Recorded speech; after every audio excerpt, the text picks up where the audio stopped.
근데 이제 참 좋은 분이시잖아요. 이렇게 온화하시고 생전 화내는 법도 없으시고 저는 성질이 좀 못된 편인데 우리 목사님은 학창 시절 때도 온화하시고 이렇게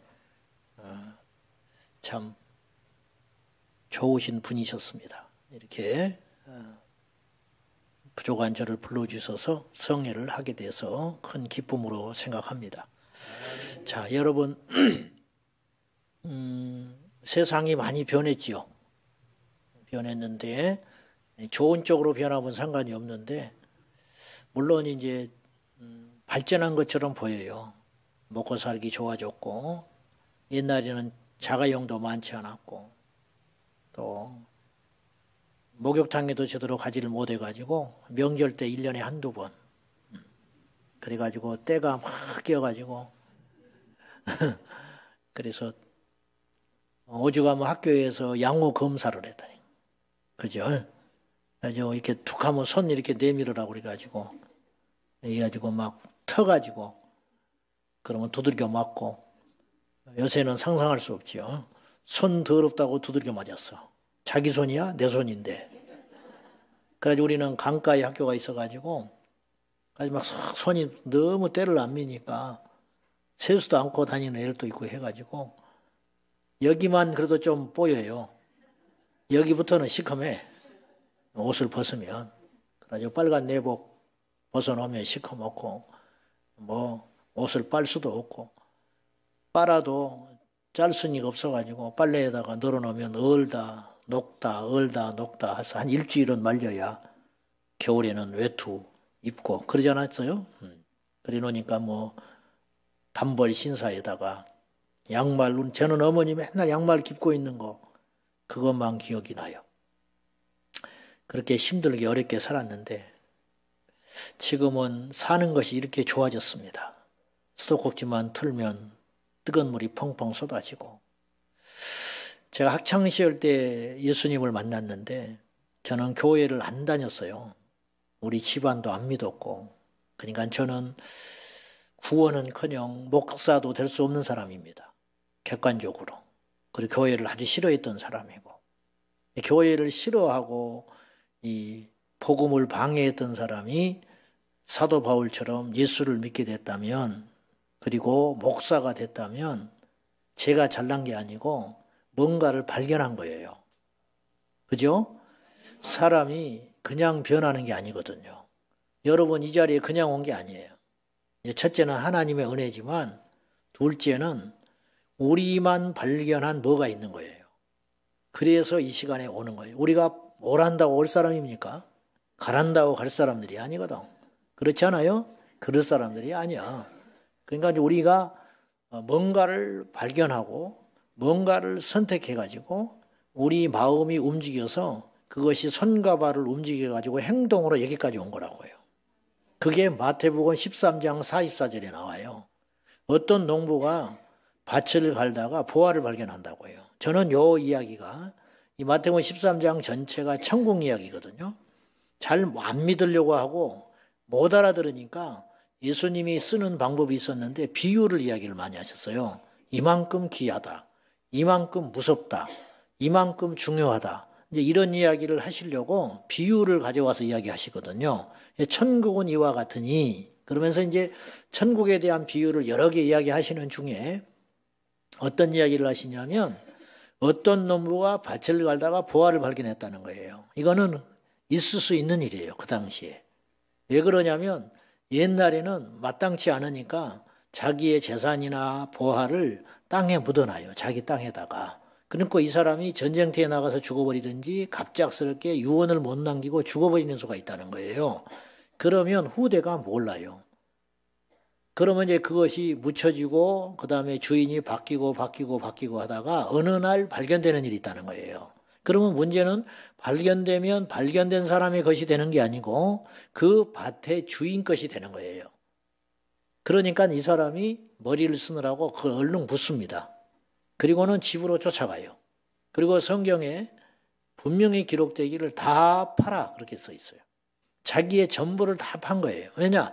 자기가 가진 재산 가지고는 그 밭을 살 능력이 안 되는 거예요. 가난하니까. 가난하니까 남의 밭을 갈아주고 있었겠죠. 이런 일이 흔하다니까요. 그러니까 자기의 전 재산을 판 거예요. 말을 하면 돼요, 안 돼요? 다른 사람한테 말하면 안 돼요. 자기 부인한테도 말하면 안 돼요. 자기 자식한테도 말하면 안 돼요. 소문이 나가지고 주인한테 들어가면 절대로 안 팔아요. 그러니까 부인이 말리고 자식이 말리고 미쳤다 어쩌다 별소리를 다 듣지만 그 사람은 뭔가를 발견한 거예요. 예수에 미쳤다고 그러잖아요. 제가 예수에 미쳤었거든요. 학창 시절에. 예수에 미쳐가지고 교회가 사는 것이 그렇게 좋았어요. 저는 주일날이면 객지에서 학교를 다녔기 때문에 토요일날 이제 학교 끝나면 오전 수업 끝나면 점심도 안 먹고 버스 정류장으로 쫓아갔어요. 교회에 가려고. 그래가지고는 교회에서 버스 타고 집에 도착하면 오후쯤 도착하면 그날로 도착하는 순간에 밥 한 술을 뜨고 교회로 쫓아갔어요. 토요일날 오후에. 그래서 교회에 가면 옛날에는 등사기가 있어요. 주보. 어르신들은 알아요. 이렇게 밀어가지고 주보 찍는 거 이렇게 있잖아요. 예. 인쇄기가 없으니까 그걸로 이제 등사기 밀어가지고 교회 주보 만든다고. 그러면 손 범벅이 돼요. 그 기름종이 구멍 나면. 그리고는 토요일날 저녁에 중고등부 예배를 드렸어요. 공간이 없으니까 주일날 중고등부가 예배를 드릴 장소가 없어. 그러니까 토요일날 저녁에 학생부 예배를 드리는 거예요. 그러니까 주보 만들어 놓고 집에 와서 잠깐 씻고 저녁에 또 쫓아가는 거예요. 7시 나가서. 거리도 제법 멀었어요. 집하고 교회하고. 그래가지고는 예배드리고 기도하고 성경 공부하고 기도하고 집에 오면 11시, 12시가 돼. 그러면 주일날 아침에 또 일어나가지고 제가 고등학교, 중학교 3학년 때 교회를 나가가지고 그해 여름에 예수님을 인격적으로 만나고 고등학교 1학년 때부터 주일학교 교사를 했어요. 없으니까. 잘나서가 아니라 없어, 교사할 사람이. 그래가지고 고등학교 1학년 때 제가 설교했다니까요. 전도사님이 없어요. 그러니까 교사들이 돌아가면서 설교를 하는 거야. 그래서 내가 교사잖아. 고등학교 1학년인데 초등학교 1학년부터 6학년까지 교회학교 아이들 교사예요. 그중에 우리 조카가 3명 있었어. 조카가 셋이고 내가 고1 때 삼촌이 선생님이야. 그리고 설교를 하는 거야. 첫 해 처음 설교를 하는데 얼마나 떨리고 잠이 안 오는지 그래가지고 입이 바짝바짝 타들어가요. 지금도 잊어버리지 않아. 요한복음 말씀 가지고 설교를 했는데 하늘의 밀이 땅에 떨어져 썩으면 그대로 있고 썩지 않으면 그대로 있고 썩으면 많은 열매를 맺느니라. 요 본문을 가지고 설교를 제가 최초로 한 거예요. 애들 앞에 놓고. 그러면서 내가 무슨 설교를 했냐면은 고등학교 1학년짜리가 17살 먹은 애가 초등학교 1학년에서 6학년을 앉혀놓고 여러분의 살아온 인생을 돌아봐라. 내가 그런 거예요. 고등학교 1학년짜리가 초등학교 애들한테 해놓고 설교를 하면서 인생을 이야기를 했어요. 그 인생을 돌아봐라. 그랬더니 초등학교 1, 2학년 애들이 갑자기 일어서더니 뒤를 돌아보는 거야. 그러니까 인생이고 뭐고 몰라. 그 말은 어려워서 못 알아듣고 돌아보란 소리만 들은 거예요. 그래서 갑자기 일어서더니 뒤를 돌아본 거예요. 그러니까 설교한 나도 놀란 거예요. 쟤들이 왜 이러지? 돌아보라고 하니까 돌아본 거예요. 어떻게 설교를 했는지도 모르고 그렇게 마쳤어요. 제가 이제 그런 이야기를 하는 게 아니라 예수에 미치니까 교회에 미쳐가지고 주일날 토요일날 11시 12시에 들어와서 한숨 자고 주일날은 아침에 눈 떠지면 새벽기도 가고 눈 안 떠지면 8시까지 교회 가는 거예요. 왜냐 9시에 교회학교 해야 되거든요. 11시 예배가 한 번 있으니까. 그리고 이제 11시 예배 드리고 12시 예배 끝나면 옛날에는 밥도 안 줬어요. 교회가. 옛날에는. 그러면 집에 와요. 집에 와서 점심 뜨고 가방 챙겨가지고 이제 객지 올라가야 돼. 학교 가야 되니까. 근데 그냥 가기가 섭섭해. 그러면 교회를 또 갔어요. 주일날 오후에. 미쳤죠. 제정신이 아니야. 그래 교회를 가가지고 주일날 오후에 교회를 한 바퀴 돌아. 그리고 예배당에 앉아서 또 한참 무릎 꿇고 기도를 해. 뭐 예배당을 떠나기가 싫어. 여기서 그냥 살면 좋겠다. 울고. 그리고는 4-5시쯤 되면 이제 버스 타고 객지 올라가가지고 그러면 저녁도 못 먹고 놓쳐버리고. 그리고는 이제 한 주 시작하고. 그렇게 살았어요. 누가 하라고 그랬을까요? 내가 이단에 빠졌을까요? 아니에요. 발견했어요. 집에서 난리 났어요. 목사 된다고 그랬더니. 뜯어 말리고 난리 났어. 미쳤다고. 차라리 공무원이나 해라. 우리 큰형님이 말이 없는 양반인데 술을 먹고 와가지고 나한테 앉혀놓고 그렇게 사정을 하고 저를 붙잡았어요. 안 믿으니까. 나는 너를 기대를 했는데 세상에 할 짓이 없어서 목사가 되려고 그러냐. 나보고. 응? 목사가 되려고 하냐는 거예요. 근데 내 고집을 못 꺾었어요. 뭐가 뭔지도 몰라. 근데 목사만 되고 싶어 미치겠는 거예요. 누가 하라는 것도 아닌데.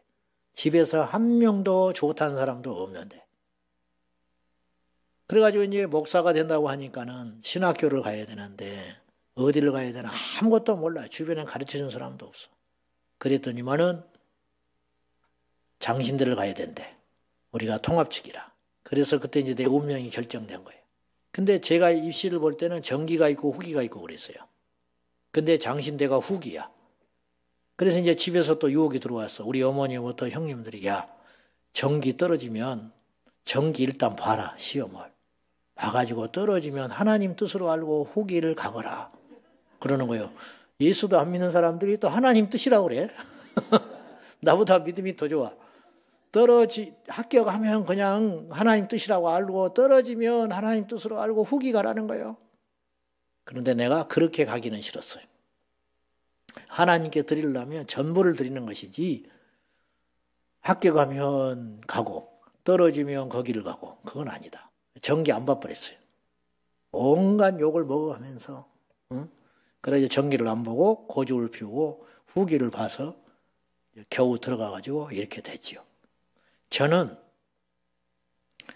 고등학교 1학년 때 목사가 된다고 하니까 사람들이 신기하게 생각하고 무슨 소명을 받았냐, 무슨 응답을 받았냐 그러는데 나는 하나 응답받은 것도 없어요. 본 것도 없어. 들은 것도 없어. 되고만 싶었어. 근데 나한테 왜 그러면 그 나이에 그런 환경에서 목사가 되고 싶었냐 그렇게 물어보면 무슨 계기가 있었냐고 물어봐. 그런 질문을 곧잘 받아요. 나는 환장하겠어. 왜냐? 특별한 계기가 없어요. 뭐가 이렇게 드라마틱한 게 있어야 되는데 바울처럼 다메섹 도상에서 꼬꾸라졌다든지 무슨 뭐 폐병 걸려가지고 나았다든지 뭐 그런 게 있어야 되는데 아무것도 없어요. 그런데 그러면 왜 내가 목사가 되려고 했냐? 나는 계산을 해봤어요. 계산을. 무슨 계산을 했느냐? 하나님이 살아계시다. 그러면 하나님이 살아계시다면 죽는 걸로 끝나는 게 아니죠. 죽은 다음에 어디 가서 또 영원히 사는 거예요. 지옥 아니면 천국 둘 중에 하나인데 그러면 하나님이 안 계시다면 모르지만 하나님이 살아계시다면 나는 뭘 해야 되냐? 답이 딱 나와버렸어. 목사보다 좋은 게 어디가 있어. 하나님이 살아계시다는데. 그러니까 저는 갈등 없이 신학을 했고 목사가 됐어요. 학교를 갔더니만 첫날 입학 때부터 데모를 하고 난리가 났어 학교에. 지금은 5.18 민주화 운동이라고 그러죠. 옛날에는 5.18 광주 사태라고 불렀어요. 그리고 세상에 운동권 그 동아리들이 그 사진들이 있어요. 보셨는지 모르겠지만 총 맞아가지고 막 얼굴 반 날아가 버리고 막 그런 시체들 그런 거를 학교 등굣길에 다 붙여놓은 거예요. 입학하러 가는데 입학 예배 드리러 가는데 시험 들만 해요 안 들어요. 일반 학교도 아니고 장신대에서 신학대학교에서 그 사진을 입학하러 예배 드리러 온 학생들 학부모들이 있는데 그걸 걸어놓을 일이에요 지금. 그때가 그랬어요. 그 당시에 우리 학교 다닐 때가 시국이 어울리지 않잖아요. 근데 나한테 하나도 그게 시험거리가 안 돼. 그게. 왜냐? 나는 이 학교를 다니는 목적이 목사 되는 거야. 그냥 나를 흔들지를 못했어요. 수업에 들어갔더니 엉뚱한 소리를 해요. 수업 시간에. 자유주의 신학에 물든 교수님들이 노아의 홍수가 아니라는 거예요. 소설 같다는 거예요. 소설. 고대에 그런 이야기들이 많았는데 그걸 가져다가 차용한식이라고 이야기를 하는 거예요. 시험 들만 하잖아요. 근데 나를 흔들지를 못했어. 왜냐? 나는 하나님을 만났거든요. 하나님의 살아계심을 저는 확실히 경험을 했거든요. 그러니까 목에 칼이 들어와도 제가 겁이 나서 순간 어쩔지는 모르겠지만 내 안에 있는 믿음은 누구도 못 뺏어가. 나는 확실히 알았고 봤고 느꼈어요. 그러니까 이거보다 소중한 일은 없는 거예요. 여러분도 그러시죠? 그러니까 저도 게으르고 부족하고 또 죄에 넘어질 때도 있겠죠. 인간이기 때문에 그렇게 넘어지기는 하지만 게으르기도 하고 엉뚱한 짓거리도 하고 그럴 수는 있지만은 내게 주신 하나님의 그 믿음, 그거는 사라지지 않아요. 그거는. 자, 이 농부가 보화를 발견했어요. 그러니까 행동이 달라진 거예요. 예수를 믿고 교회를 나온 사람들이 왜 안 달라지느냐? 교회를 다닌 사람이 바람을 피운다. 안수집사쯤 되는 사람이 술을 못 끊는다. 권사쯤 되는 사람이 점집에 출입을 못 끊는다. 교회 청년 회장이니 뭐니 하는 것들이 동거를 한다. 이거는 예수 안 믿기 때문에 일어난 일이에요. 그거는 도덕적인 문제가 아니에요. 장로님들도 술을 못 끊는 사람이 있거든요. 목사도 술을 못 끊는 사람이 있어요. 신학생들도 그런 사람이 있어요. 그거는 도덕을 꾸짖자는 게 아니고 율법을 말하는 게 아니고 여러분 율법이 굉장히 어려운 것 같잖아요. 율법 지키는 것이 요한 1서에는 무슨 말을 했냐면 하나님의 계명을 지키는 것이 우리에겐 결코 무겁지 않다. 그분을 사랑하면 무겁지 않다는 거예요. 여러분 11조 드리는 게 어려우세요? 어려운 사람들 있죠. 자, 성경에 11조라고 하지 않으시고 10의 9조를 드리라 해도 드려야 할 판이에요. 무슨 말인지 아세요? 10의 9조를 드리라고 했어도 드려야 된다니까요. 그 우리는 다 굶어 죽겠네요. 천만에. 만약에 하나님께서 우리에게 원하는 것이 10의 9조라면 10의 9조를 드려라. 그러면 나머지 11조밖에 안 남지요. 그거 가지고도 우리는 넉넉히 살 수 있어요. 하나님이 살아계시기 때문에 그래요. 광야에서 이스라엘 백성들이 농사도 안 짓죠. 아무것도 가진 게 없어요. 뭘 해도 먹고 살 게 없는 거예요. 농사 못 져요. 뭐가 있어야 농사를 짓지요. 그리고는 툭 하면 옮겨 다니는데 뭐가 물이 있어야 농사를 짓죠. 그렇잖아요. 근데 40년 동안이나 살았는데 신명기서 8장에 보면 모세가 요단강 건너 가나안 땅에 들어가기 직전에 마지막 설교를 하면서 이스라엘 백성들한테 생각 좀 해봐라. 머리가 있으면. 너네들이 굶어 죽었냐? 이 광야 40년을 왜 하나님이 걷게 했겠냐? 이 광야 40년을 걸으면서도 너네들 굶어 죽지 않았잖아. 진짜 그런 거예요. 굶어 죽은 사람 하나도 없어요. 죄 지어서는 죽었어요. 아멘입니까? 죄 지으면 뱀에 물려 죽고 전염병 돌아서 죽고 전쟁 나서 죽었다고요. 근데 굶어 죽거나 추위에 죽거나 더위에 죽거나 목말라 죽은 사람은 한 명도 없었어요. 4개월이 아니에요. 4년이 아니에요. 40년 동안이나 생각해봐라. 그래서 신명기 8장에 만나를 왜 주셨겠냐. 사람이 떡으로만 사는 것이 아니고 여호와의 입에서 나오는 말씀으로 사는 것을 알게 하려고. 떡으로만 살았다면 광야에서 다 죽은 거예요. 오래 못 살아요. 근데 니네들이 떡으로 살지 않는 존재였기 때문에 말씀으로 살았다는 건 뭐냐? 말씀을 순종하고 지켰으니까 여기까지 살아왔다는 거예요. 안식일 지켰지요?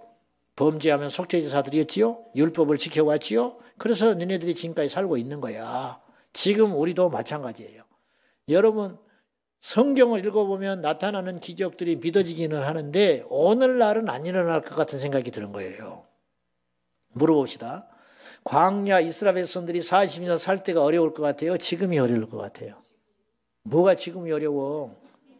지금은 수도꼭지 틀면 물이 펑펑 쏟아지는데 굶어 죽는 사람 없어요. 지금은 굶어 죽고 싶어도 말이 좀 조심스러운데 굶어 죽고 싶어도 못 죽어. 나라에서 매개 살려버려. 이렇게 좋은 나라예요. 우리나라가. 이렇게 좋은 나라가 지금 문제가 있기 때문에 문제인 거지. 저는 이렇게 이야기해요. 우리나라가 5,000년 역사잖아요. 5,000년 역사 중에 지금처럼 좋은 때가 없는 거예요. 절정이에요. 절정. 왜 그러냐? 첫째, 140년 전에 복음이 들어왔어요.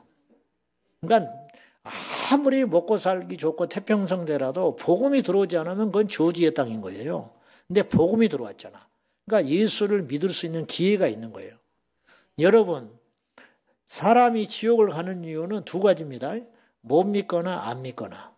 근데 우리나라 사람들은 어떤 복을 받았냐면 못 믿는 복이 아니라 안 믿는 복을 받는 거예요.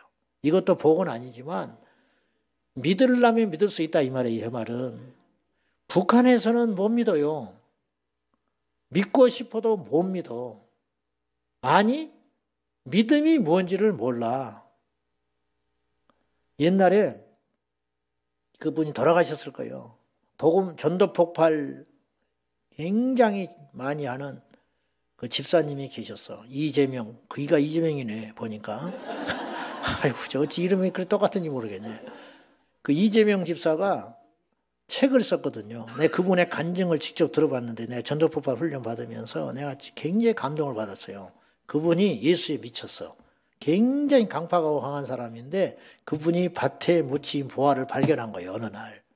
그래가지고 인생이 바뀌었어요. 그러니까 전부 포기하고 전도에 미쳐가지고 어마어마하게 전도를 많이 했어요. 사랑의 교회 다닐 때 옥하는 목사님 밑에서. 근데 그분의 간증이 이런 간증이 나와. 어느 날 중국에 가서 복음을 전하라고 하나님이 그러더라는 거예요.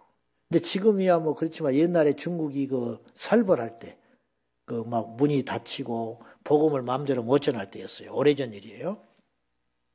중국을 가라고 하니까 이분이 순종하고 중국을 간 거예요. 근데 아무것도 몰라. 중국말도 모르고 중국의 환경도 모르고 분위기도 몰라.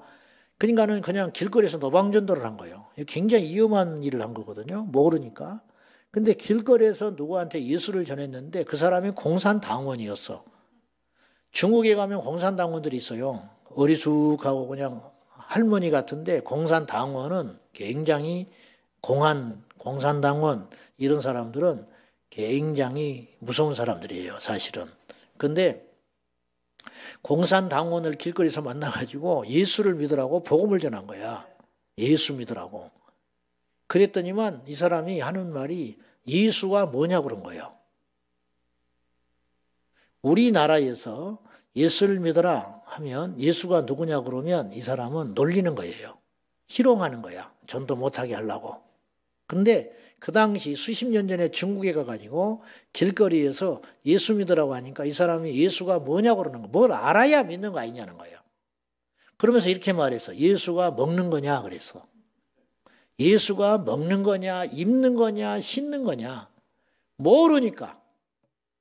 그 순간에 너무 당황한 거예요. 우리나라에서는 그런 반응이 나올 수가 없어요. 안 믿으면 안 믿고 믿으면 믿는 거지. 모르는 사람이 없어, 예수를. 근데 중국에는 예수를 들어보지를 못한 거예요. 처음 들어본 거예요. 얼마나 저주요. 그리고 얼마나 우리가 지금 복을 받았냐고. 근데 이 사람이 예수를 모르니까 예수가 뭐냐고 물어보니까 말문이 탁 막혀버릴 거 아니야. 그 순간에 하나님께 기도를 했어요. 이재명 집사가. 화살기도. 주님, 지혜를 주십시오. 이 사람을 그냥 보낼 수는 없는 거예요. 이 사람을 전도를 해야 할 거 아니에요. 그 순간에 하나님께서 퍼뜩 지나가는 생각을 주시는데 자기가 초등학교도 안 다닐 때, 서당 다닐 때 서당 선생님한테 배웠던 한자 글귀가 딱 떠오르더란 거예요. 그 순간에. 수십 년 전의 이야기가. 그때 그 공자왈. 그때 이렇게 이야기했어요. 공자 아시죠? 그러니까 공자 그러니까 눈이 번뜩 뜨더라는 거예요. 공자는 중국에서 다 아는 인물이니까 공자왈. 역천자는 망하고 순천자는 흥한다 했다. 그러니까 이 사람이 무릎을 탁 치더래요. 그 말을 어떻게 하냐고. 중국 사람이니까 아는 거예요. 공자 선생이 하늘에 역행하면 망한다고 했고 하늘에 순응하면 산다고 그랬다. 맞다고. 어떻게 당신이 그걸 아냐. 한국에서 온 사람이. 그때 그 하늘이 예수다. 그러니까 이 사람이 딱 알아들어 버리더라는 거예요. 아, 그러냐고. 그리고 그 자리에서 예수님을 영접을 해버렸어. 복음의 능력이 거의 10분도 안 걸리는 사건이야. 제가 무슨 말을 하려고 그러냐면 우리나라는 어떤 복을 받았냐?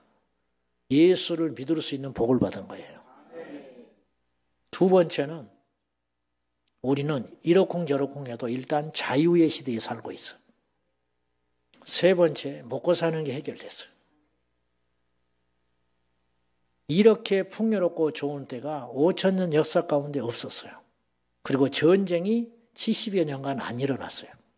우리나라가 기원 후, 그러니까 2000년 전의 역사는 잘 몰라요. 2000년이 지난 후에 지금 우리가 예수님 오신 지 2025년이잖아요. 우리나라 역사 5000년 역사 중에 과거의 3000년 역사는 사료가 없고 2000년 이후의 역사를 따져보니까 전쟁이 약 1000번 있었어. 그러니까 2년마다 한 번씩 전쟁이 있었다는 뜻이에요. 2000년 동안 약 1000번의 전쟁이 있었다는 거예요. 근데 지금까지 우리가 전쟁이 없잖아요. 거기에 더하여 우리는 세계 국방력 5위예요. 전투기도 만들었어. 탱크도 만들었어. 이런 나라가 됐어요. 근데 이걸 복으로 몰라요. 이렇게 살게 된 것은 하나님의 은혜라 이 말이에요. 아멘. 자, 광야 40년에서도 살아남았어요. 지금 우리도 그때에 비하면 너무 잘 살고 있는 거예요. 40년을 지내는 동안 굶은 사람 없었다. 그리고 옷이 헤어지지 않았다. 지금이야 옷이 오래가지. 옛날에 3,500년 전에 그때 무슨 옷이 질기겠습니까? 근데 애굽에서 입고 온 옷을 자기가 입고 자식이 입었지만은 떨어지지 않았다. 그리고 발이 부르트지 않았지 않냐. 그걸 모르는 거예요. 여러분, 하나님은 살아계세요. 말씀을 지키는 게 어렵다고요? 시간이 없다고 그래요. 시간이. 근데 청년애들이 애인이 생기잖아요. 그러면 일주일에 15번을 만나요. 돈이 없다고 그래요. 돈이 없을까요? 그렇지 않아요. 몇 년 전에 조선일보에 이런 기사가 났어요. 나이 50줄이 다 돼서 아들을 하나 얻은 노 부부가 있었어요. 시골에 농사를 져요.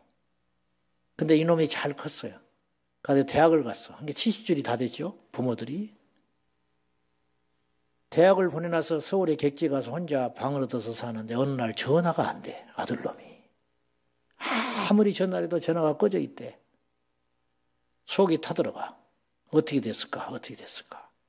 그리고 일주일 열흘이 지나도 연락이 안 되니까 바쁜 농사철에 잠시 미루고 두 농부가 주소를 보고 아들 사는 집을 찾아간 거예요. 찾아가서 문을 두드리고 문을 열었더니 아들이 얼굴이 힐쓰게 가서 나오는 거예요. 이놈아 왜 전화가 안 되냐. 아팠대. 병색이 완연해. 아프면 연락을 해야지. 큰일 난 줄 알았다. 도대체 왜 그러냐. 어디가 아프냐. 보니까 말을 안 해. 따져 묻고 저러고 했더니 배를 앓는 거예요. 무슨 일이냐. 무슨 수술을 받았냐 도대체. 그랬더니 신장을 뗐대. 아 이놈아 젊은 놈이 신장을 떼면 어떡하냐. 왜 그러냐 그랬더니 끝까지 말을 안 해. 몇 시간을 졸라대고 해서 알은 대답이 있었는데 자기 여자친구가 있었는데 명품 가방을 원하더라는 거예요. 500만 원짜리. 그 가방을 사줘야 되겠는데 사줄 돈이 없어. 생각하다가 자기 신장을 팔았어. 그런 후레 자식놈이 있어. 때려 죽일 놈이에요.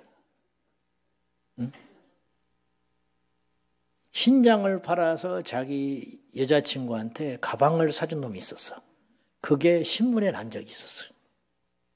나는 신장 팔아서 헌금했다는 소리는 못 들었어. 응? 나도 못할 것 같아. 몰라요. 당해봐야 알겠지만은. 여러분 하나님을 사랑하신다고요? 얼마나 사랑하셔? 자식을 사랑하세요? 하나님을 사랑하세요? 말 좀 해봐. 자식을? 그러니까 아브라함이 못 되는 거야. 그래서 복을 못 받는 거예요. 나는 헌금하라는 소리를 하는 게 아니에요. 우리 교회는 우리 권사님도 지금 와 계시는데 맨날 들은 이야기 또 들으러 왔는 거야. 우리 교회는 헌금 방문이도 안 돌려요. 잘났다는 게 아니고 주보의 이름도 안 실어요. 누가 헌금한지를 몰라. 제가 우리 어머니를 전도하려고 18년을 기도를 했어요. 그러니까 우리 어머니가 18년 만에 교회를 나왔어요. 우리 아버지는 22년을 내가 기도를 해서 교회를 나와서 세례받고 예수 믿고 돌아가셨어요.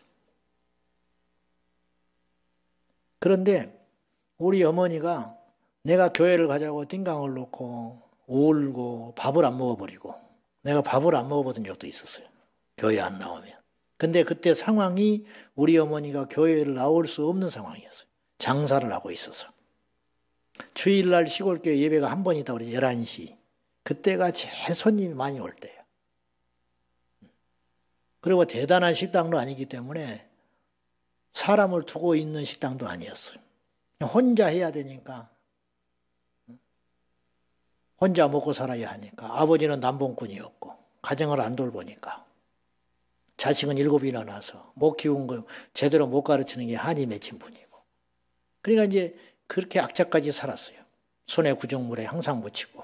그래서 저희 어머니네 기억이 동상이 심해가지고, 동상이라는 게 희한해요. 3월, 4월 되면 싹 사라집니다. 11월쯤 찬바람 불기 시작하면 불긋불긋 꽃이 펴요. 아주 가려워. 아픈 것보다 더 힘들어. 가려운 건 미치는 거예요. 밤에 잠을 못 자. 그래서 제 기억에 옛날에 연탄화로가 있었어. 연탄화로에 양은 세숫대야. 그걸 올려놓고 이름도 없는 들풀이 약초 같은 거 가져다가 은은하게 뜨뜻하게 해놓고 손 담그고 항상 있는 거예요. 이게 낫는 게 아니고 내가 보니까 이게 뜨겁잖아요. 뜨거우면 덜 가려운 거예요. 그래서 그 기억밖에 안 나. 우리 어머니는 항상 그렇게 있었어. 화로불에 앉아가지고 손 얹어서. 그러면 이제 참다 못 참으면 옛날에는 야매로 침 놔주는 사람이 있었어. 야매 침. 알아들라나 모르겠네. 야매 치과 의사도 있었어요. 그죠? 여기 지금 하신 분들 있을걸 옛날에? 그게 이제 치과 가면 비싸니까. 오늘 별 이야기를 다 하네. 어르신들이 계셔서 나도 모르게 옛날 얘기가 자꾸 나오는 것 같아. 대화가 될 것 같아서. 우리 시골에는 외파리 야매 치과 의사가 있었어. 외파리야. 팔이 하나인데 그거를 해. 기가 막히죠. 사람이라는 게 능력이 대단한 거예요. 근데 어쨌든 그러면 이제 밤 10시고 11시고 눈보라가 몰아치는데 이 가려우니까 못 참으니까 눈을 헤치고 산을 하나 넘어가서 야매 침쟁이를 찾아가요. 그러면 무서우니까 나를 데리고 와. 후레쉬 비춰서. 그러면 내가 따라가. 밤에 자다 일어나서. 그럼 눈보라를 헤치고 산을 넘어서 야매 침쟁이를 찾아가.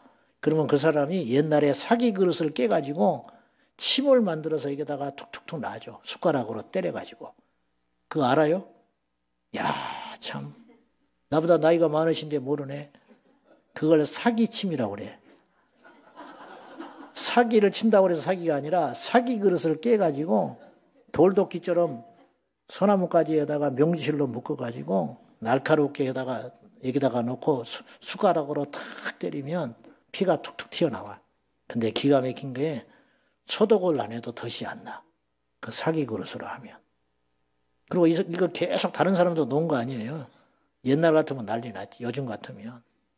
근데 가서 보니까 어머니가 이제 그걸 맞고 오는 거예요. 10시고 11시. 그러면 이제 피를 빼고 나면 며칠은 안 가려워. 검은 피가 빠져나가 버리니까. 동상이 그렇더라고요. 그래서 곧잘 나를 한 번씩 데리고 갔어요. 가서 보니까 아무것도 아니에요. 나도 하겠어. 그때가 내가 초등학교 한 2, 3학년 된 것 같아. 그래서 낮에 내가 한번 찾아가서 그 침쟁이 할아버지를. 아저씨 그 침 하나 주라고 그랬어 내가. 그랬더니 나를 뭐 하려고 그러니. 우리 어머니 놔줄란다. 그랬더니 가래. 쓸데없는 소리 하지 말고. 그 다음날 또 갔어. 왜냐? 나는 밤길에 눈보라를 몰아치고 가는 어머니가 안쓰러워서 못 견디겠더라고. 그래서 내가 귀찮아서 그런 게 아니라 이까지 거 하나 맞으려고 눈보라를 헤치고 가서 굽신굽신 하는 꼴이 나는 싫어. 낮에는 장사하느라고 못 가니까 주시오. 맹랑한 놈이 돼 나한테. 그래도 안 물러나니까 나한테 줄 수는 없고 네가 만들어서 하래. 그래서 내가 집에 와가지고 창고에 가서 이 사기그릇 오래된 걸 망치로 막 때렸어요. 때렸는데 침이 안 나와. 납작납작하게 돼버리지 뾰족하게 안 나와. 그래서 내가 다시 쫓아갔어. 그 영감한테. 어떻게 해? 나는 안 되냐. 그랬더니 맹랑한 놈이래 나한테. 그러면서 하는 말이 가르쳐줬어. 요걸 그렇게 하면 안 되고 마당에다 놓고 아무리 때려도 안 나온다는 거예요. 그럼 어떻게 하면 되냐 그랬더니 요 그릇을 하늘에다 높이 들고 땅에서 내려놓고 망치를 위에 올려놓고 동시에 탁탁 때리래. 이렇게. 그냥 놓고 때리지 말고. 진짜로 그렇게 했더니 날카롭게 침이 몇 개가 나왔어요. 그걸 내가 침을 만들었어. 가지고 어머니한테 놔줬어. 아무것도 아니요. 그랬더니 동네 사람들이 전부 나한테 오기 시작했어요. 그때부터. 그런 하찮은 이야기를 하려는 게 아니라 우리 모친이 그렇게 고생하고 살았는데 우리 어머니가 먼 산을 쳐다보고 내가 교회를 가자고 졸라대고 밥을 안 먹어버리면 답답하니까 야야 교회도 시간이 있어야 되고 마음이 편해야 가는 거야. 그리고 돈이 있어야 돼. 그 이야기가 내 어린 귀에 확 박혀버린 거예요. 교회에는 돈이 있어야 간대. 아, 돈 없는 사람은 교회도 못 가는구나. 그래서 내가 그때 결심을 했어. 내가 목사가 되면 헌금 절대로 안 돌린다. 그렇게 말을 안 하지만 1,000원, 10,000원 헌금이 낼 수 없어서 교회를 못 오는 사람이 있겠구나. 그래서 내가 절대 안 돌릴란다. 여러분, 주일 지키는 게 어렵잖아요. 어려우세요? 일주일에 6일을 나오라면 어떡할 바냐? 응? 안식일을 6일을 지키고 하루만 더 써라. 그래도 세상은 돌아가요. 하나님은 그런 분이에요. 제가 말씀드리려고 하는 건 믿음은 반드시 행동이 따라간다는 거예요. 그러니까 야고보서에 행위 없는 믿음은 죽은 믿음이라고 그랬죠. 그게 대단한 믿음이 아니고 믿으면 변하게 돼 있다니까요. 그러니까 안 변한다는 건 그걸 무슨 뜻이냐면 주여 주여 입으로만 믿고 있는 거예요. 그러니까 입으로만 믿는 사람의 그 말로 비참한 결론이 마태복음 7장에 나와 있어요. 나더러 주여 주여 하는 자가 천국에 갈 것이 아니고 아버지의 뜻대로 행하는 자라야 천국에 가느니라. 그게 굉장히 어려운 이야기입니까? 그건 예수님이 너무 당연하고 당연한 이야기를 하신 거예요. 입으로 주여 주여 누가 못하냐는 거예요. 교회 다니는 게 뭐가 어렵냐는 거예요. 교회 사기치러 다니는 놈도 있어. 교회 남 등쳐먹으려고 다니는 놈도 있고 장사 속으로 다니는 사람도 있고 별 사람이 많은 거예요. 그런 사람들에게 교회 다니는 건 어려운 일이 아니에요. 나더러 주여 주여 한다는 말은 교회 다닌다는 말이에요. 직분을 받는다는 말이에요. 그게 그렇게 어려운 게 아니에요. 그러면 진짜 믿음은 뭐냐? 교회를 다니는 거, 직분을 받는 거, 성경을 많이 읽고 아는 것이 아니고 아버지의 뜻대로 행하는 거. 그럼 아버지의 뜻이 뭐냐는 거예요. 여기에 기록되어 있잖아요. 말씀에. 그러니까 그런 사람만 진짜 그리스도인이라는 거예요. 근데 나는 어떤 거는 지킨다. 어떤 거는 못 지킨다. 그거는 말이 안 되는 소리라는 거예요. 여러분, 우리가 예수를 믿는데 대충 믿으면 안 돼요. 천국에 가는 길은 만만치 않습니다. 쉽게들 생각하는데 나는 너무 충격받은 거예요. 교회에 다니면 곧 천국 간다고 믿는 사람들이 의외로 많아요. 그렇지 않아요. 성경에는 단 한마디도 그런 말이 없어요. 교회가 소중하고 예배가 소중하기는 하지만 그리고 현실적으로 교회를 안 다니고는 예수님을 만날 수 없어요. 우리나라는. 북한이라면 교회를 안 다녀도 믿을 수 있어요. 그러나 우리나라는 쉬운 길이 있는 거예요. 교회에 나가서 복음을 들으면 예수 믿는 게 쉬워져요. 근데 뭐하러 쉬운 걸 놔두고 어렵게 교회를 안 다니면서 자기는 밖에 나가서 전도해보면 종종 그런 사람이 있어요. 자기는 교회는 안 다니는데 예수를 믿는다고 억지 주장하는 사람이 있어요. 그거는 말이 안 되는 거짓말이에요. 예수를 믿으면요. 예수님이 사랑스러워지고요. 예수님이 사랑스러워지면 예배를 드리고 싶고요. 예배를 드리려면 교회를 나올 수밖에 없는 거예요. 여러분은 교회 나오는 게 쉬워요? 안 나오는 게 쉬워요? 나오는 게 쉬운 거예요. 이게 정상이에요. 특별한 일이 아니에요. 코로나 때 여러분 교회 못 온 적 있었지요? 그때 좋습니까? 아이고 잘 됐다. 매주 교회 안 가도 되네. 집에서 온라인으로 들으니까 세상 좋네.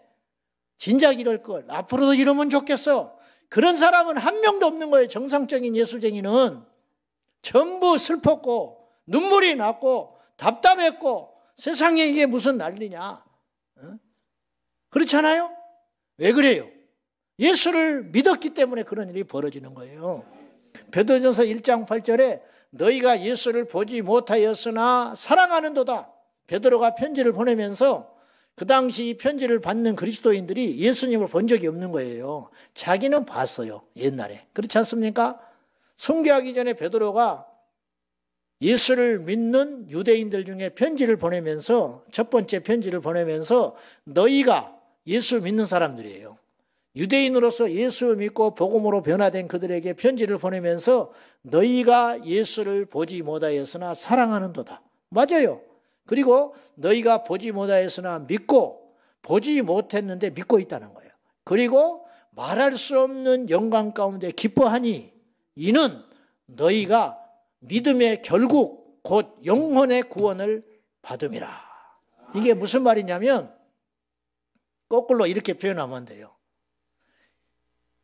영혼의 구원을 받는 것이 우리 믿음의 최종 목적이라는 거예요. 교회를 왜 다니느냐? 마음 편하라고 다니는 게 아니에요.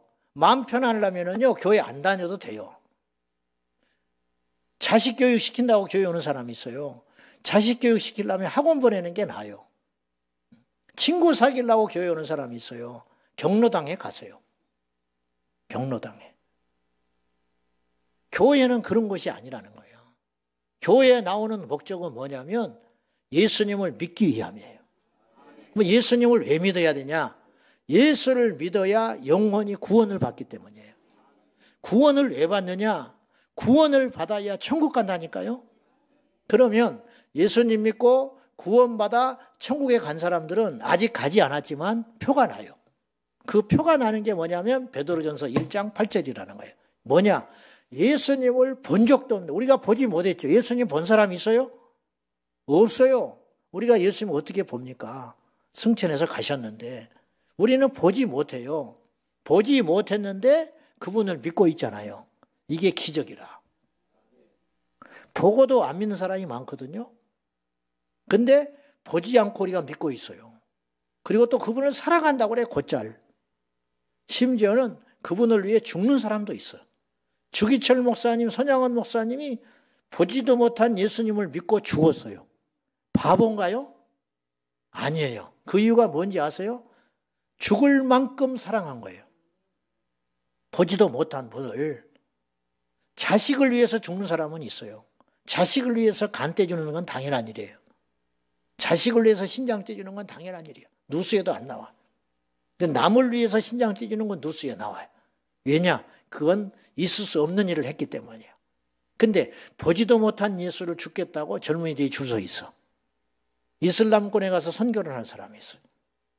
공산권에 가서 들키면 죽는데 그 한 번의 예배를 드리기 위해서 목숨을 걸고 예배 드리러 가는 사람이 있어요. 주기철 목사님한테 일제가 얼마나 협박을 하고 해유를 했냐면 나중에는 고문을 하고 저희 학교 다닐 때 체풀 때 학교에서 예배 드릴 때 주기철 목사님 손주 주장로 주강조 장로님인가 하는 분이 와서 간증을 한 적이 있었어요. 그분이 목격자예요. 목격자. 그러니까 주 목사님이 사별하시고 사모님을 다시 얻으셔가지고 낳은 그 자식의 손주예요. 근데 주강조 장로님이 아들인가? 손주인가? 아들인가? 막내 아들인가? 주강조 장로님인데 그분이 생생하게 증언을 해서 일제 때 자기 어릴 때 막내 아들인가 보다. 그 사모님이 고문당해가지고 자기 남편 주목사님이 얼마나 고문을 당했는지 피가 터져가지고 몸에. 그래가지고 겨울인데 사모님이 면회를 갈 때 옷을 해갖고 간 거예요. 추우니까. 그 옷에 삼배에다가 그 솜을 덧대가지고 꿰매서 가져간 거예요. 추우니까. 그랬더니 주목사님이 그 솜을 다 빼라고 그러더래. 왜 그러냐면 피가 흘러가지고 요게 솜이 흡수해서 적셔서 얼어버리면 더 고통스러우니까 얇은 삼배만 가져와 달라고 부탁을 하더라는 거예요.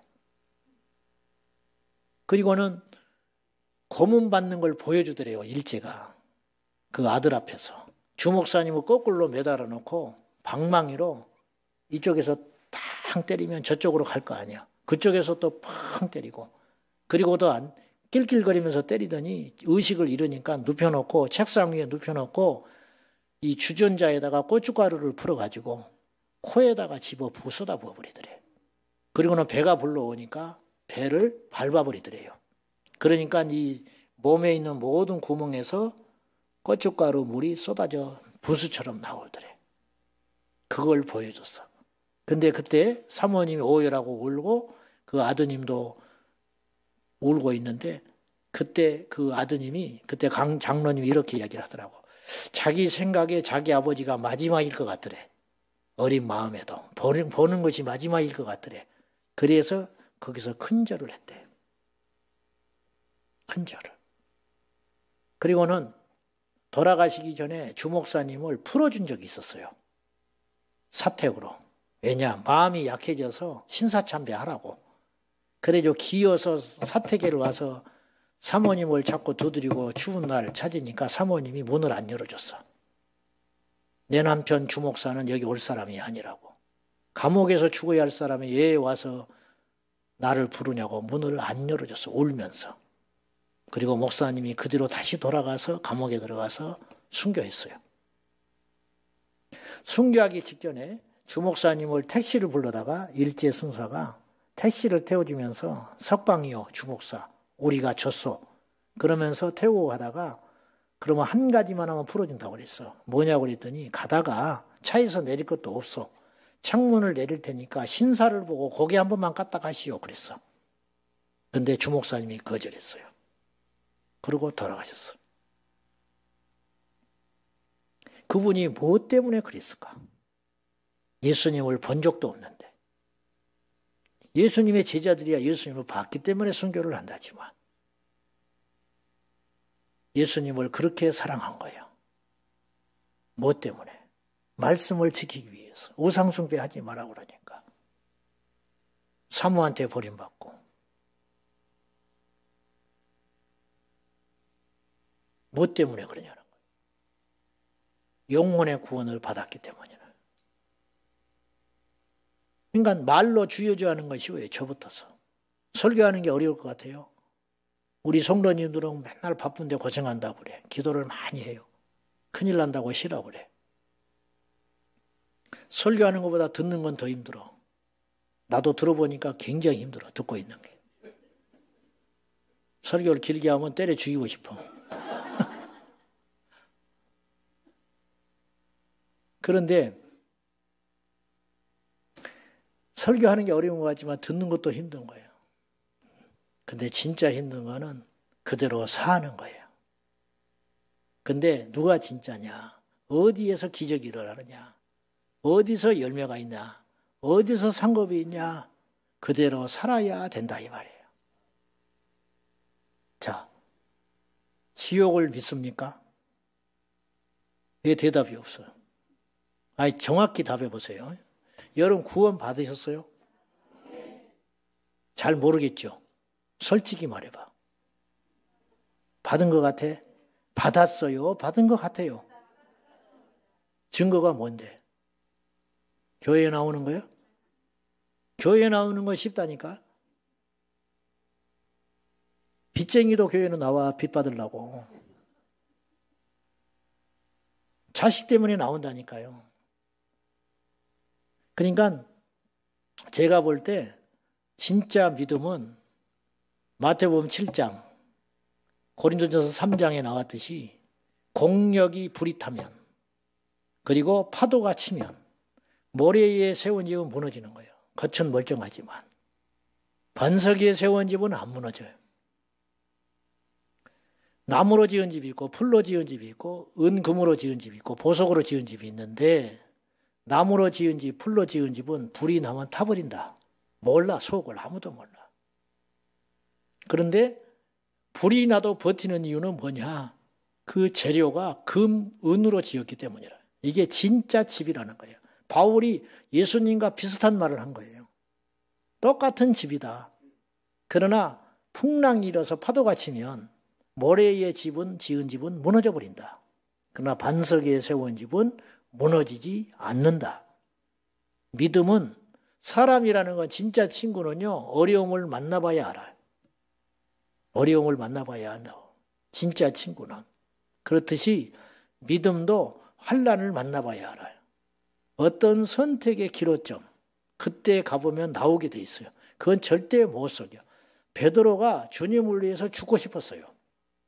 그래서 베드로가 호언장담한 적이 있었잖아요. 너희가 나를 버리리라 그랬거든 주님이. 그럴 때 베드로가 좀 섭섭했던 모양이에요. 우리를 이렇게밖에 보지 못하나, 우리를 믿어주지 않으시는구나. 좀 섭섭한 마음이 있었을 것 같아. 그러니까 베드로가 나서기를 좋아하니까 다 버릴지라도 자기는 절대 버리지 않는다고 그랬어. 그랬더니 주님이 뭐라고 그랬냐면 오늘 네가 닭이 2번 울기 전에 나를 부인하리라. 3번 부인한다 그랬어요. 굉장히 섭섭했고 안 믿어졌을지 몰라. 나는 절대 안 그럴 것인데 예수님이 나를 너무 무시하는구나. 근데 진짜 그런 일이 생겼어요. 그리고 나가서 통곡하고 울었어. 내가 이거밖에 안 되는구나. 다 그러는 거예요. 우리의 믿음은 무엇이냐는 거예요. 여러분, 예배는 지금 분위기 옛날하고 달라졌어요. 옛날에 이렇게 예배 안 드렸을 거예요. 옛날에는 드럼, 기타 치면 이단 소리 들은 적이 있었어. 옛날에는 피아노도 못 쳤어요. 중세 때. 이 피아노 다리가 여자의 다리, 이렇게 구부러진 다리 있거든요. 여자 다리를 상징한다고 음란한 악기라고 피아노를 예배당에 못 들어온 적이 있었어요. 세상이 달라진 거예요. 옛날에는 가운 입고 설교를 한 적이 있었어요. 그러나 지금은 그런 거는 본질이 아니게 된 거예요. 이처럼 변해요. 예배라는 거는. 교회 형태도 변해요. 옛날에는 제가 처음 교회 나가니까 방석 깔고 예배 드렸어요. 더 심한 옛날에는 남녀가 같이 앉지를 못했고 예배당을 기역자로 지어가지고 중간에 포장을 쳐놓고 남자, 여자 이렇게. 우리 시골 교회도 가니까 내가 신기한 걸 봤는데 교회 마당까지는 부부가 같이 들어와요. 그러다 예배당에 딱 들어오면 남자, 여자 딱 따로 앉아. 부부라도. 남자가 훨씬 작아. 그러니까 3분의 1, 여자는 3분의 2. 그렇게 따로따로 앉은 적이 있었어. 근데 지금은 그렇게 하면 이상해. 그런 교회는 대한민국에 하나도 없어요. 다 의자 놔야 되고요. 부부가 앉고요. 그렇게 해요. 이런 것처럼 예배가 변하고 교회의 모습도 다르고 디자인도 달라지고 옛날에 교회 안에 카페가 있다는 걸 상상이나 했겠어요. 앞으로 3, 40년, 50년이 지나면 어떻게 될지 몰라요. 작년에 독일인가 영국에서는 충격적인 예배가 있었어요. AI를 화면에 놓고 AI가 설교하는데 성도들이 예배를 드린 장면이 나왔어요. 기가 막힌 일이죠. 목사가 없어요. 그렇게 예배가 등장하기 시작했어요. 근데 앞으로는 어떤 일이 벌어질지 몰라요. 그러나 하나 변하지 않아야 할 게 있다는 거예요. 그건 뭐냐? 진리의 말씀인 구원의 기준. 좁은 문으로 걸어가야 한다는 거. 구원 얻는 자가 적다는 건 성경에서 주님이 계속 말씀하신 바예요. 그래서 구원 얻는 자가 적으니라. 그래서 좁은 문으로 들어가기를 힘쓰라. 구원 얻는 길이 만만한 길이 아니라는 거예요. 자, 물어봅시다. 정확한 죄송할 것도 없어. 여기 앉아있는 여러분들 다 지금 주님이 오셨어요. 재림하셨다고요. 재림하시면 어떤 일이 벌어지냐면 재림하실 때 그분이 혼자 오지 않고 우리보다 먼저 죽은 자들, 데살로니가전서 4장은 그걸 주 안에서 자는 자들을 먼저 깨워가지고 그들이 결단코, 바울이 계시 안에서 봤어요. 결단코 살아있는 우리보다 그들이 먼저 부활한다 그랬어요. 그들을 깨워가지고 부활시켜가지고 공중에서 데리고 오신다고 그랬어요. 그래서 지금은 그런 성화들을 보기 어려운데 옛날에는 보면은 예수님이 가운데 서 계시고 로마 군복이 군인, 유대인, 이방인 쫙 주변에 셀 수도 없는 구름 같은 무리들이 뒤에 쫙 서 있고 예수님이 재림하며 공중에서 오는 구름 가운데 그런 그림 보신 적 있어요? 그게 성경적인 그림인 거예요. 예수님만 홀로 오는 게 아니고 천사장의 나팔과 호령 속에 구름을 타시고 구원받아 이미 죽은 자들을 깨워 부활시켜서 이걸 첫째 부활에 참여하는 자예요. 이 부활하게 된 자들을 함께 데리고 공중에서 재림하실 때 그 다음에 살아서 믿게 된 우리도 공중에서 끌어올려. 이걸 휴거라는 말이에요. 휴거. 끌어올라간다. 끌려 올라간다. 이게 한자로 뜰것자를 써서 뜰것자를 써서 끌어올라간다. 그걸 휴거라고 쓰는 거예요. 그러니까 휴거라는 말은 없지만 휴거라는 말은 성경적으로 맞는 말인 거예요. 삼위일체라는 말이 성경에 안 나오지만 하나님이 삼위일체라는 것이 맞듯이 휴거라는 직접적인 단어는 안 나오지만 믿는 자들이 호련히 변화되어 공중에서 예수님 맞이한다는 건 성경의 진리인 거예요. 그러면 주님이 오늘 예배 끝나기 전에 오실 수도 있는 일이거든요. 사실은 그날과 그 시를 모르니까. 그럼 온다고 가정해 볼 때 그분이 우리보다 먼저 주 안에서 자는 자들을 깨워가지고 새로운 몸으로 부활시켜서 이 땅에 데리고 오실 때 우리가 올라갈 텐데 남겨진 자가 있다는 거예요. 그 자는 통곡하고 저주받는 자예요. 그러면 여기에 주님이 오셨다면 여러분이 다 올라가겠냐? 다 올라가면 좋지요. 그러나 안 그럴 수도 있다라는 거예요. 다 올라간다는 것도 이상한 일이에요. 이상한 일은 아니지만 불행한 일이긴 하지만 가능성이 많지 않아요. 그래서 제가 우리 교회에서 종종 그런 고백도 하고 이야기를 하는데 우리 교회 성도들 제가 예배를 3번 드리는데 그 숫자들 중에 그 성도들 중에 100% 구원받은 사람을 앉혀놓고 제가 올해 20년 차입니다. 우리 교회가 개척하고 20년 동안 예배를 드렸을 텐데 숫자를 따져보면 나오겠죠. 그 주일을 20년 동안 한 주도 안 빼놓고 예배를 드렸는데 그 예배를 드릴 때 온 성도들이 단 한 번도 전부 100% 구원받은 사람을 앉혀놓고 예배 드린 적이 있었을까? 나는 없었다고 봐요. 교회라는 건 1학년에서 6학년으로 따지면 1학년짜리도 있고 6학년짜리도 있거든요. 알아듣기 쉽게 이야기를 할게요. 제가 1학년에서 6학년까지 모이는데 3학년쯤 돼야 구원받은 거라고 칩시다. 예를 들어서 알아듣기 쉽게 꼭 그거는 아니지만 근데 항상 교회는 1학년, 2학년이 있는 거예요. 횟수가 늘어난다고 3학년, 4학년 진급하는 게 아니고 장로님도 구원 못 받은 사람이 있을 수 있거든요. 권사님도 구원 못 받고 1학년, 2학년에 머물러 있는 사람도 있어요. 반면에 첫날 교회에 왔는데 불 받고 은혜 받고 6학년 돼버린 사람도 있는 거예요. 아멘입니까? 그래서 믿음의 세계라는 건 먼저 된 자가 나중되고 나중된 자가 먼저 되는 거예요. 이건 당연한 이야기라는 거예요.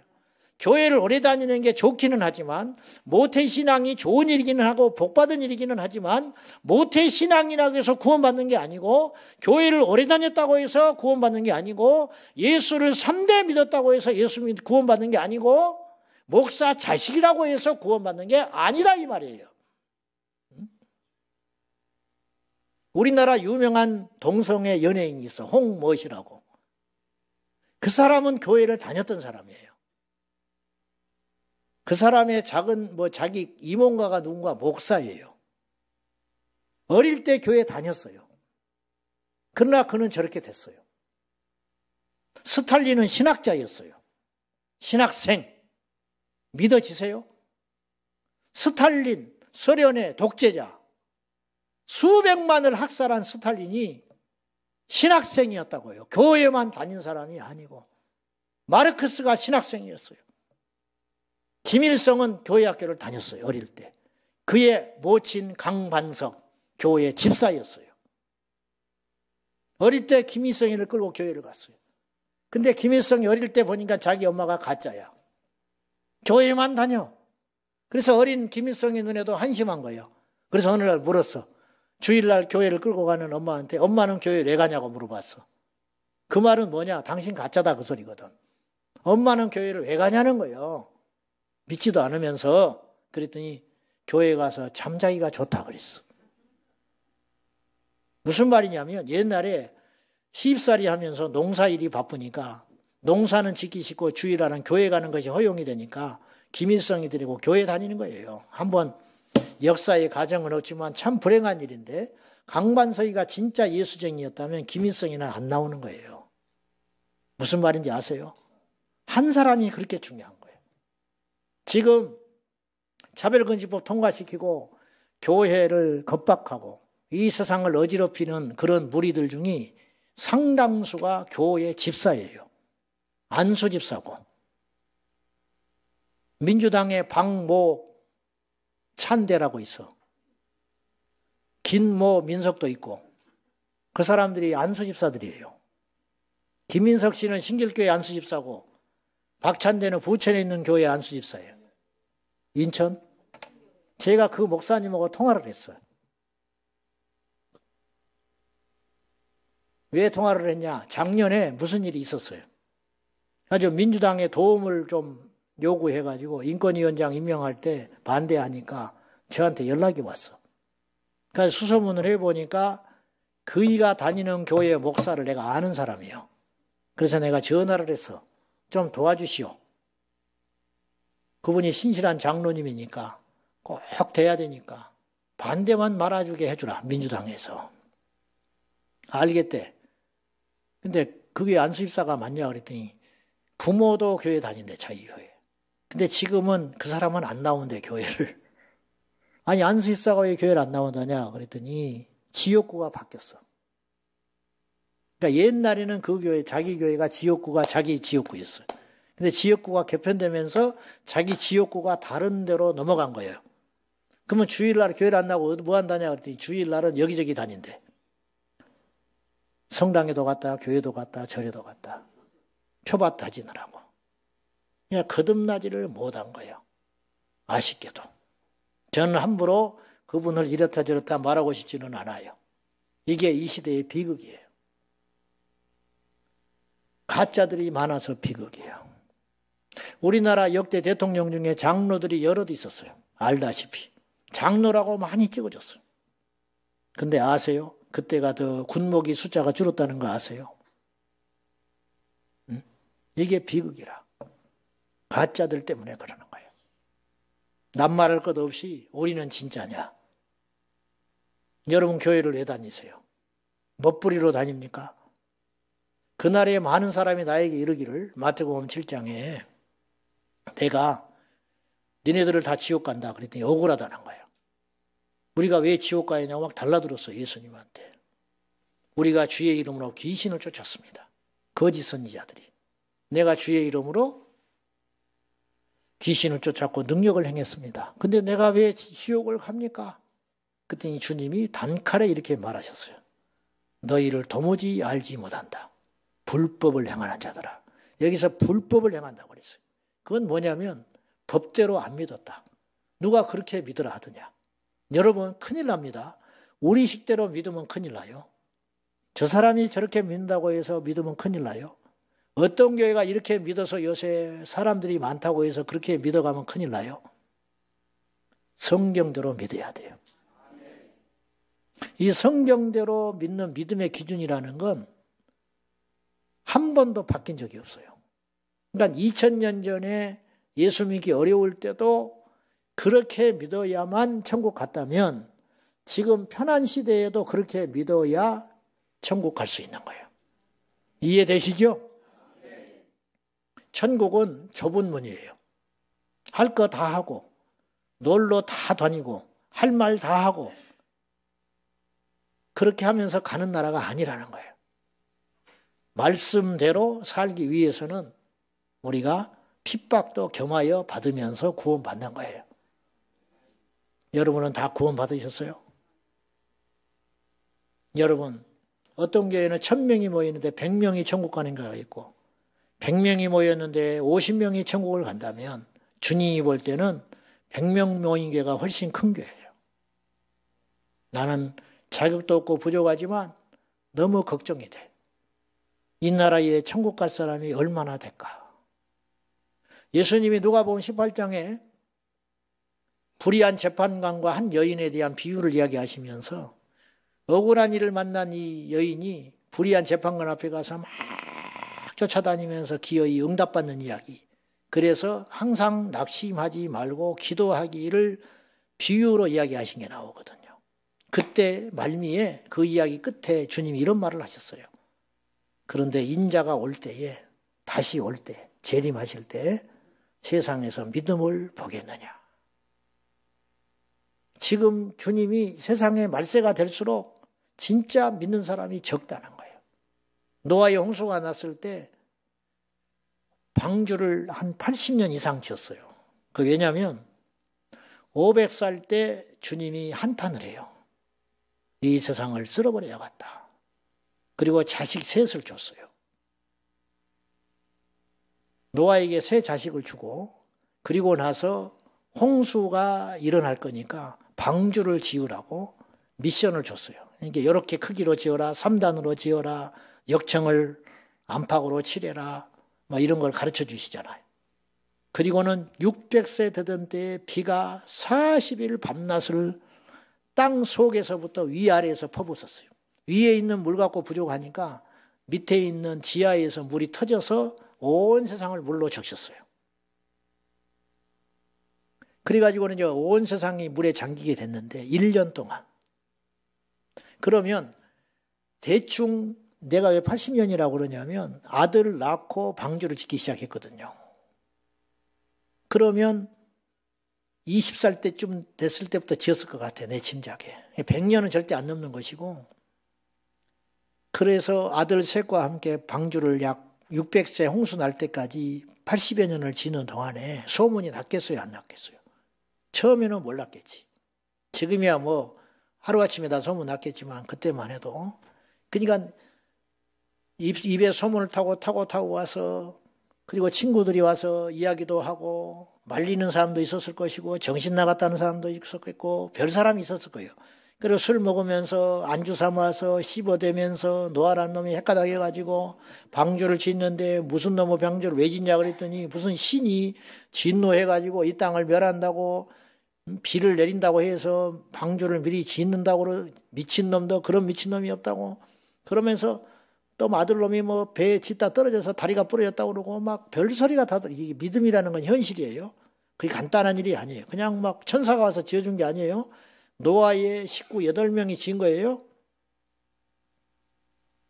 며느리랑 합쳐서 지었겠지.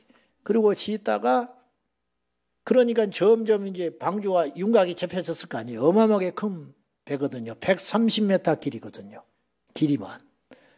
그러니까 그 배가 드러났을 때 멀리서도 봤을 것이고 구경으로 온 사람도 있었을 것이고 소문도 났을 것이고 그 당시 인구가 얼마였는지 아세요? 지금 세계 인구가 약 82억 정도 되거든요. 성경학자들은, 창조과학계 학자들은 노아의 방주 때 전 세계 인구가 어느 정도로 추측을 하냐면 80에서 100억까지 봐요. 왜 그러냐면 나는 그것이 맞다고 보는 것이 그때는 인구가 수명이 엄청 길었어요. 500살이 넘어서 노아가 세 아들을 낳았잖아요. 무슨 말인지 알지요? 그러면 그 노아는 비교적 늦게 난 거예요. 20살부터 보통 낳았을 거 아니에요. 그러면 몇 대가 같이 사는 거죠. 길거리 가서 누구 만나도 누군지도 몰라. 한 10대 손자쯤 될 수도 있는 거예요. 이해돼요? 무슨 말인지? 생산 능력이라는 건 20살이 넘으면 낳을 수 있잖아요. 그러면 이제 낳았다 막 어디 동네 가서 흩어 살고 어떻게 하다 보면 몰라. 막 자기들끼리 엉켜 사느라고. 그러니까 수명이 길기 때문에 인구가 폭발적으로 늘어났다는 거예요. 그 당시에. 날 수 있는 이게 연한이 너무 길기 때문에. 그러니까 80억이라는 인구도 맞는 거예요. 정확히는 모르지만. 그때 80억 인구 중에 노아가 방주를 왜 짓는지를 듣고 안 사람이 적어도 몇만 명 이상은 됐을 거 아니에요. 몇십만 명까지는 갔을 거예요. 그 주변에 소문 나서 누군지는 모르지만 어떤 미치광이가 배를 짓는데 왜 짓느냐? 신이 노해가지고 홍수를 낸다고 해서 배를 짓는다네. 이 소리는 들었다고요. 예수 천당 그러면 예수쟁이들은 천국 이야기한다는 건 다 알고 있고요. 전철에서 예수님 다시 오신다고 했기 때문에 또 666표 막 이런 전도를 막 하고 하기 때문에 예수님이 다시 오신다는 소리를 안 믿는 사람도 어느 정도 알고 있다니까요. 우리 모친이 교회 안 다닐 때 대학 떨어지면 하나님 뜻이라고 할 정도니까. 응? 그런데 몇 명 구원받았어요? 당시에 8명 구원받은 거예요. 8명. 8명만 살아남았다라는 말은 8명만 믿은 거예요. 뭘 믿었냐? 홍수가 날 걸 믿었으니까 방주를 지었고 나머지 8명도 그걸 믿었기 때문에 방주 짓는데 동참해서 들어갔는데 주님이 문을 닫아버린 거예요. 밖에서. 못 열어요. 닫힌 구원의 문이 열리지 않는 거예요. 어느 누구도 8명 외에는 믿는 자가 없었다는 거예요. 믿었다면 방주로 가서 있었겠지. 홍수가 나자 이미 늦어버린 거예요. 심판이 시작됐기 때문에. 출애굽을 할 때 애굽에서 6월절날 이스라엘 백성들이 짐 싸서 나올 때 마지막 심판이 뭐냐면 장자를 쳐버리는 거 있잖아요. 바로가 강팍해서 꺾이지를 않으니까 마지막에 장자를 쳐버려요. 짐승도 장자는 다쳤어요. 이스라엘 백성들도 장자는 친 거예요. 근데 이스라엘 백성들에게는 구원의 방법을 가르쳐줬어요. 이게 복음이라는 거예요. 죽는데 죽지 않는 비결. 지옥 가야 되는데 천국 가는 비결. 내가 곧 길이다. 천국 가는 길. 내가 진리다. 내가 천국의 가르침을 주는 진리다. 그리고 내가 사망이 아니고 생명이다. 내가 곧 길이요 진리요 생명이니 나로 말미암지 않고는 아버지께로 갈 자가 없느니라. 이렇게 말하실 수 있는 자격을 가진 분은 예수님밖에 없는 거예요. 석가모니도 그 말 못해요. 할 수는 있는데 헛소리인 거예요. 이단 교주가 헛소리를 할 수 있지만은 사람들을 속일 수는 있지만은 그건 거짓말인 거예요. 예수님만이 그렇게 말할 수 있고 말하신 분인 거예요. 석가모니는 자신을 신이라고 말한 적이 한 번도 없어요. 석가모니는 철학자에 가까운 거예요. 철학자. 근데 후대가 신을 만든 것뿐이에요. 예수님은 당신을 스스로 신이라 불렀어요. 나와 아버지는 하나이니라. 그래서 사람들이 믿지 못했어요. 참말을 해도 믿지 못하겠노를. 주님이 그랬어요. 내가 참말을 해도 너희가 믿지 못한다. 요한복음 16장에 너희가 그날에는 부활의 날 다시 만나게 되는 그날에는 내게 아무것도 묻지 아니하리라. 왜? 죽으셨다가 부활한 주님 앞에 뭐가 궁금해? 뭐가 의심이 되며 무슨 의문점이 있겠어요? 죽으셨다가 십자가에 죽으셨다가 사흘 만에 부활해가지고 다른 육체를 입고 당신 앞에 잠긴 문을 잠고 잠긴 문을 호련히 연기처럼 들어오셔서 당신 앞에 서 있는 이 예수를 어떻게 부인할 수 있겠어요? 그날에는 물을 것이 없다. 다 믿어지는 거예요. 그래서 제자들이 순교했어요. 바보입니까? 순교하기에? 뭔가 있었던 거예요. 확실히 뭔가 증거가 있었다는 거예요. 8명만 구원받았어요. 그 말은 오늘 우리에게 시사하는 바가 커요. 여러분, 가짜 되지 말고 진짜 되셔야 됩니다. 지옥을 안 믿어서 겁이 안 생기는 거예요. 그래서 교회 다니면서 삐지고 교회 다니면서 상처 입었고 어쩐다고 떠나고 11조 헌금만 하면 막 사람들이 눈동자가 이상해져. 도대체 왜 그러냐고. 주보에 자기 이름 빠졌다고 교회 안 나와. 주보에 이름 빠진 게 무서운 게 아니고 그런 사람은 천국에 이름이 없는 거예요. 천국에 이름 없는 게 끔찍하게 두렵게 무서운 거예요. 그런 건 무서워 안 하고 자존심 상했다고. 기분 나쁘다고. 기분 나빠서 지옥 간 사람이 한둘이 아니에요. 한둘이 아니에요. 지 새끼 상처 입었다고. 성탄절 때 발표하려면 복잡해요. 복잡해. 바꿔가면서 발표를 시켜야 돼. 지 새끼 저 뒤에 놔두면 안 돼. 아무리 못해도 앞에 한번 비춰줘야 돼. 교대로. 응? 도대체가. 그게 왜 그러냐? 안 믿으냐? 그래. 안 믿어서. 무서운 것이 없는 거예요. 하나님이 무섭지 않으니까 교회에서 싸우는 거예요. 이 이야기만 하고 마칠게요. 오늘 설교는 하지도 못했네. 내일 오셔야 돼. 내일 오셔야 오늘 설교를 들을 수가 있어. 알아서 해. 알아서 하는데 나는 뭐 배짱밖에 안 남았으니까 어차피 내 교인도 아니지만은 뭐 주님의 교인이지만은 알아서 해. 알아서 하는데 억지로 됩니까? 믿음이? 응? 교회만 다니면서 공사하는 사람이 있을 수 있잖아요. 교회 인테리어 공사, 에어컨 놔주는 사람 안 믿어. 안 믿어. 그죠? 목사님 안 믿어. 교회 공사만 수십 년 교회만 짓고 교회 종탁 공사만 수십 년 나와서 담배 피우고 있는데 뭐 끝나고 내려와서 안 믿어요. 믿음은 모든 자의 것이 아니에요. 희한해. 목사 자식도 안 믿는데 무당 자식이 목사가 되는데 택한 자가 따로 있는 거예요. 오늘 우리가 택함 받은 거예요. 이보다 큰 복이 없습니다. 돈이 많으면 좋지요. 오래 살면 좋지. 명예도 얻으면 좋고 권세도 이왕 사는 거 좋지요. 그것이 나쁘다는 것이 아니라 그것 때문에 주님과 멀어진다면 그건 잘못된 거예요.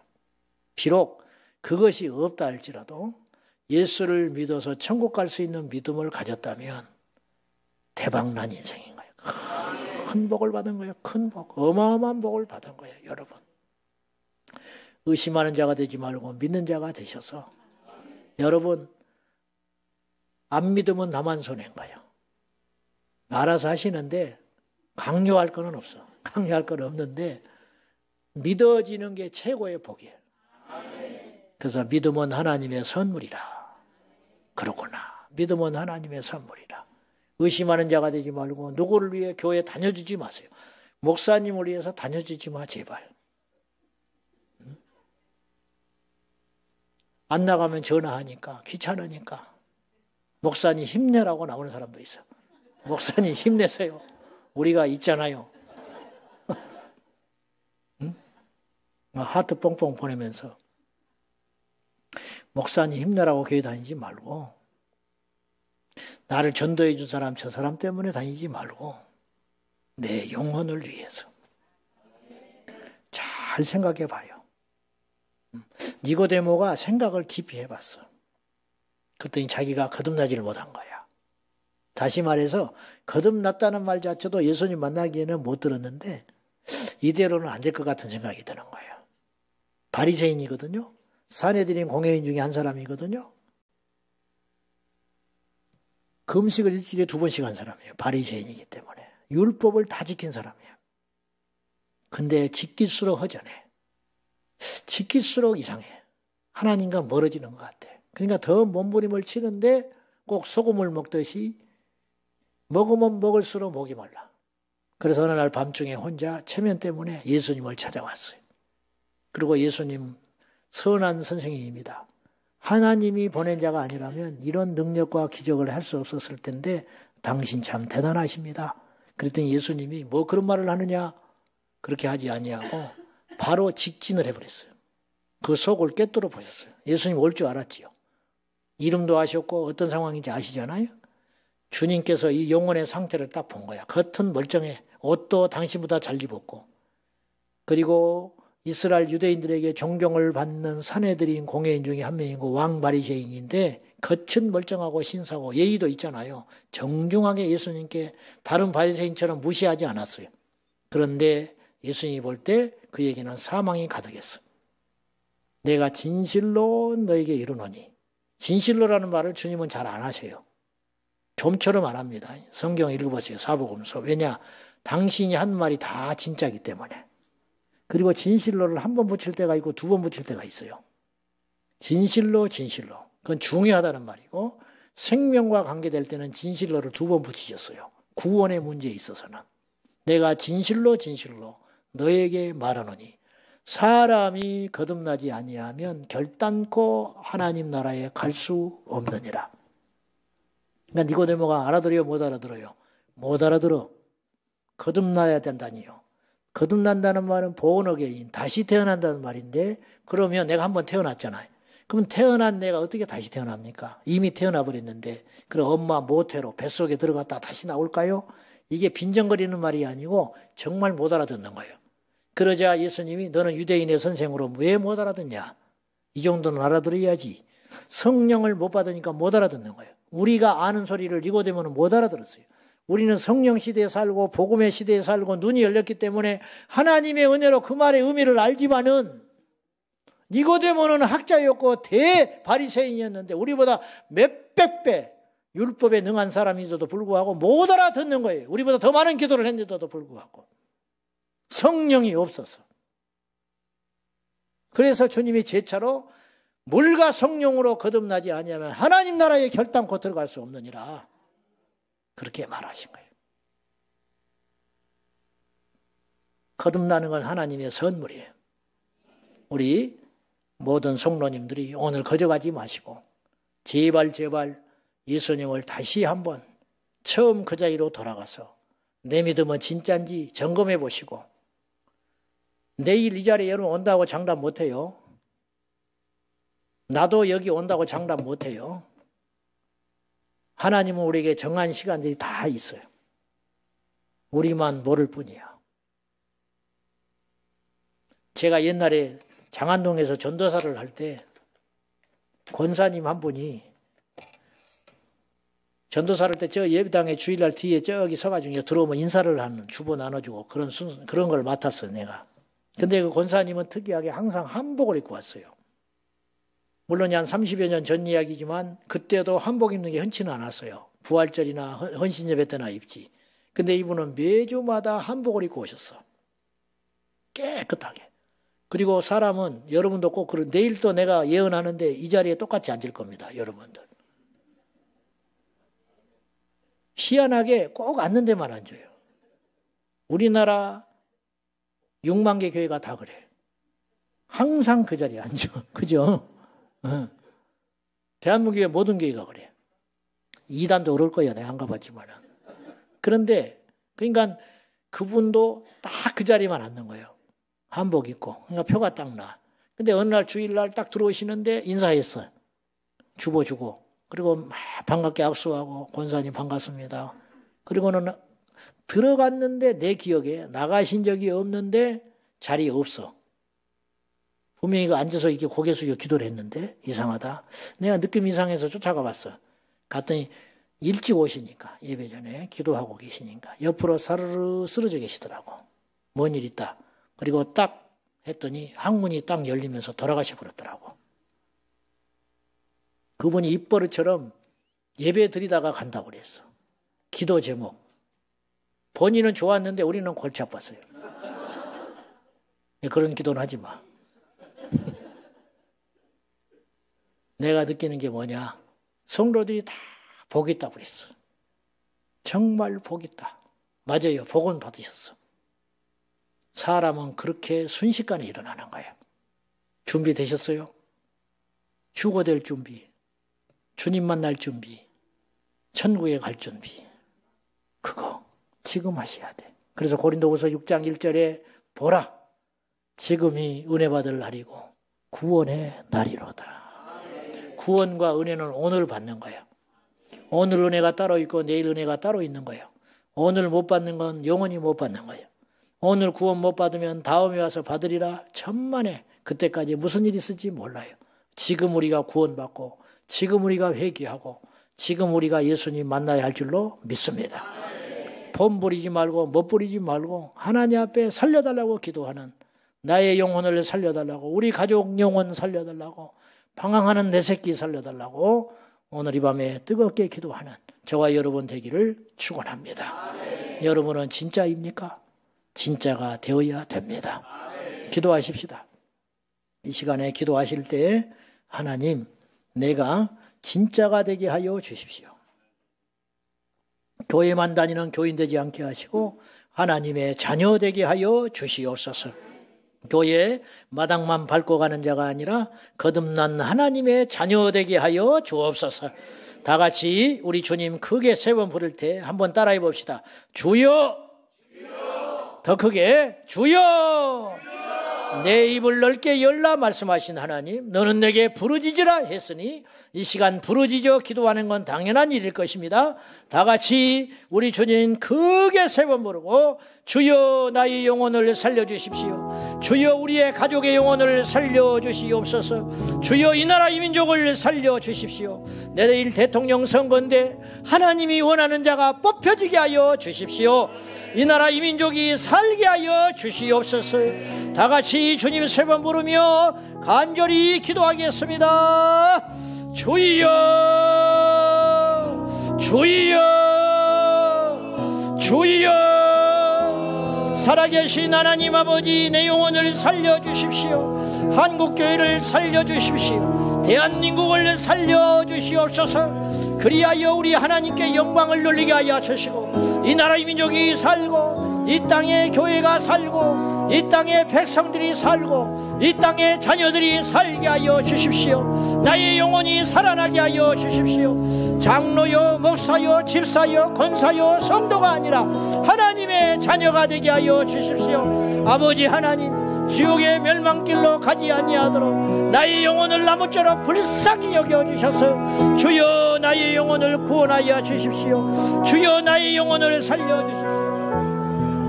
주여 하나님 아버지, 은혜 가운데 인도하여 주시고 성령으로 충만하게 하여 주시고